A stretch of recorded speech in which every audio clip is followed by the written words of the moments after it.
vai acontecer? Ele vai se transformar numa premissa provisória. Alguns autores chamam de premissa assumida, né? Então, premissa provisória, premissa assumida, que alguns autores utilizam. Nesse caso, o nosso argumento vai ficar na seguinte forma: e conjunção psi, né? Vejam que o psi, no caso, era a minha condicional, e a minha nova conclusão vai ser o beta, ou seja, o consequente dessa condicional que antes era a conclusão original. Certo? Na demonstração por absurdo, que alguns de vocês acabaram marcando, acontece uma coisa bem diferente. Na demonstração por absurdo, você assume que a conclusão é falsa e inicia o processo de demonstração como se fosse uma demonstração normal, certo? E aí, se você encontrar uma contradição, ou seja, o absurdo, aí está provado que aquele argumento original, ou seja, aquele argumento que não estava com a conclusão negada, ele é válido, tá bom? Vamos avançar aqui, né? Eu queria pedir para que vocês registrassem a presença aí no chat, que eu já comecei a gravar. Então, nós temos aqui Jander Lucas em primeiro, Bruno Mota em segundo, Júlio César em terceiro, né? Coisa que tá bacana. Ok? Vamos avançar, que ainda temos mais 4 perguntas. Verdadeiro ou falso? Na demonstração por absurdo, começamos negando uma das premissas e seguimos até encontrar uma contradição. Gente, eu acabei de falar da demonstração por absurdo. É só você lembrar agora do que eu acabei de falar. Tudo daí é para todo mundo acertar.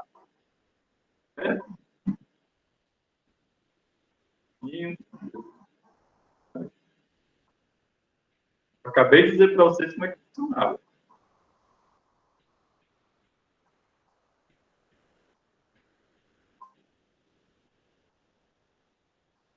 Isso. Por que está falso? Né? Está falso porque eu disse assim, ó, aqui eu estou dizendo, ó, começamos negando uma das premissas. Na verdade, você não nega uma das premissas, você nega a conclusão. Né? Então, muita gente aqui se embananou, né, achando que nós negávamos uma premissa e nós seguimos até encontrar uma contradição. Mas, na verdade, você nega a conclusão. Isso, Matheus, pegadinha. Certo? Então, tem que prestar muita atenção no enunciado das perguntas, que eu sempre costumo colocar coisas para pegar vocês, né? Para que vocês tenham muita atenção. Porque uma das competências que a lógica pretende que você desenvolva é justamente a atenção, tá bom? Vamos ver aqui o que é que houve aqui de mudança. Eu acho que teve uma mudança grande aqui no... Aí, ó. Olha só, os 4 que acertaram a última questão, todo mundo subiu de posição. Parabéns, certo? Vejam aqui que houve uma mudança boa. Vamos lá, adiante. Verdadeiro ou falso? A regra da simplificação pode ser aplicada N vezes em uma linha, dado que N é a quantidade de variáveis proposicionais. A regra da simplificação é aquela regra que você utiliza numa conjunção. Certo? Então, você tem uma conjunção, você aplica a regra da simplificação, aí você vai meio que desmontando a conjunção. Né? Vale a questão.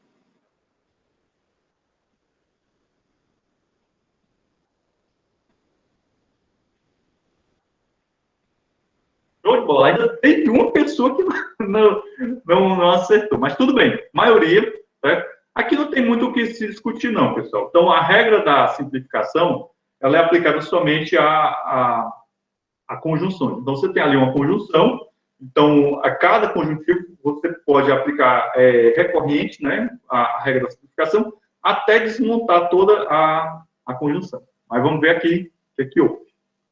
Aleatório está indo bem, né, ou seja, maior sequência com 3 respostas, show de bola aleatório. Houve aqui uma mudança de posição, isso aqui está divertido, esse carro. Vamos avançar, mais um verdadeiro ou falso. Verificar a validade de um argumento através da dedução natural é menos mecânico do que usando a tabela verdade. Gente, o mecânico, lembre-se do quê? Um procedimento que pode ser algoritmizado. Só a tabela verdade, né, você já foi careca de verificar a verdade. Mas será que a dedução natural ela é menos mecânica?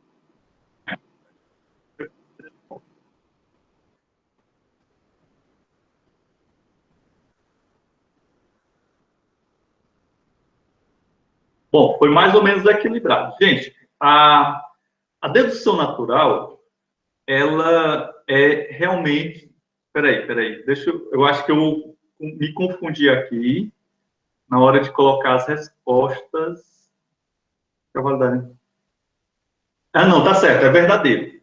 A dedução natural é menos mecânica, certo? Porque, veja bem, na tabela verdade, você, tranquila, depois que você aprende o procedimento da tabela verdade, você faz até de olhos fechados sem pensar muito. Ou seja, o procedimento da tabela verdade, ele é determinístico, certo? Então, você aplicando a tabela verdade, você pode construir, inclusive, um algoritmo, algo que não é simples na dedução natural. Na dedução natural, não é nem um pouco mecânico, certo? Ela é bem mais trabalhosa, né? Não existe um procedimento, digamos assim, como o da tabela verdade, que você pode algoritmizar. Ele não é determinístico, certo? Então, Bruno, eu achei que tinha caído na própria pegadinha, né? Mas depois eu pensei melhor, tá correto mesmo. Então, vejam bem, entendam bem. Na dedução natural, você tem aquele conjunto de regras, você tem as regras de inclusão, de inserção de conectivos, de exclusão de conectivos, você tem ali o argumento. Mas não existe um procedimento que diga assim, ó, você começa por aqui, você segue esse passo. Na tabela verdade, não. Na tabela verdade, você tem todo um conjunto de procedimentos bem definidos, né? Então, você você observa a maneira como você utiliza a tabela verdade e você vai ver que ela é muito mais mecânica. E a dedução natural é bem menos mecânica. Beleza? Bom, vamos avançar aqui um pouquinho, né? Beleza? Houve aqui umas modificações. Eu acho que a galera confundiu também lá na pergunta anterior. E vamos ver aqui. Subiu 4 posições do Cícero Nilo, bateu o recorde de avanço. Parabéns aí, Cícero, né? Recorde de subir 4 posições. Vamos lá, avançar. Última pergunta que vai definir o nosso pódio. Essa pergunta aqui, eu vou dar 240 segundos para vocês responderem. Qual a sequência de deduções que prova a validade do argumento abaixo? Então, o nosso argumento é o seguinte: eu tenho 3 premissas. Essa primeira premissa é uma condicional. Aliás, todas as 3 são condicionais, né? Essa última premissa aqui, ela é uma premissa provisória, ok? Beleza?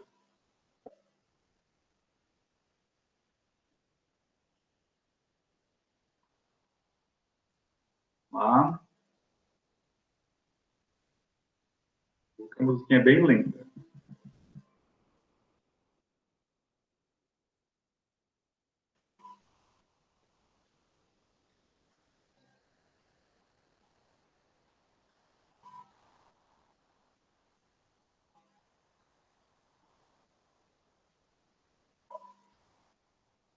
E nas opções, nós temos as regras que vocês vão aplicar para poder, né, provar a validade desse argumento, certo?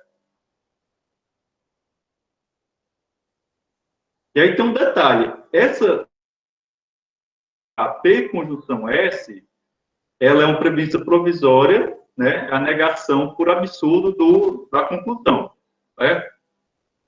Então, quem tiver entendido bem a explicação de prova por absurdo, né, vai sacar legal isso aí.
Ô, Marvin, foi um pequeno erro meu. Realmente estão iguais. A vermelha e a verde estão iguais. Pode ser que não seja nenhuma das duas. De novo, acontece, Marvin, é raio humano.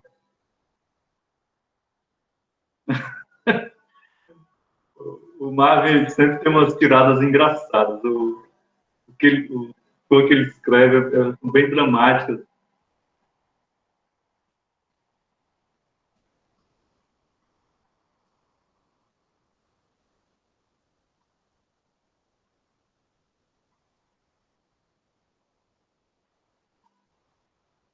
Está terminando o tempo.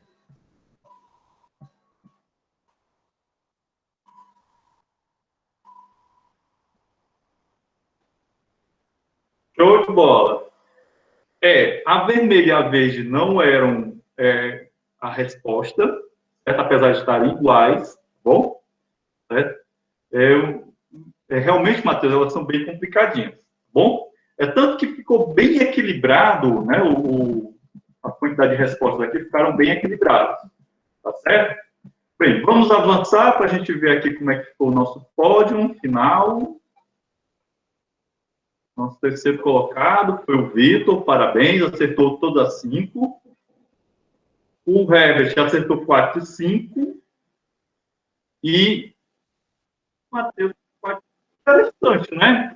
O Vitor acertou todos, o Cícero e o Júlio César ficaram em 4 e 5 lugar, parabéns, né? Eu acho que eles devem levar em consideração, o algoritmo do Kahoot deve levar em consideração a velocidade com que você responde, e eu penso também que ele deve atribuir um peso maior a determinadas perguntas. Talvez aquelas perguntas que têm menos tempo, lá internamente no algoritmo, deve ter um peso maior, né? Mas parabéns, Vitor, que acertou todos, apesar de ter ficado em terceiro lugar. Certo? Vamos ver aqui como é que ficou o restante do relatório. Duas perguntas difíceis, né? Tivemos aqui, foi na segunda e na quinta, né?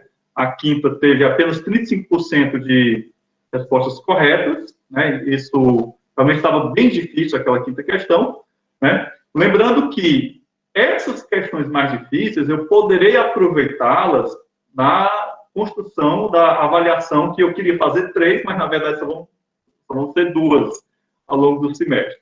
Gente, vou parar aqui a apresentação. Certo? Vamos dar aquela nossa tradicional parada de 10 minutos.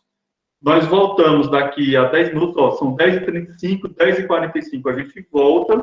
Vou deixar vocês com as musiquinhas, parar aqui a gravação.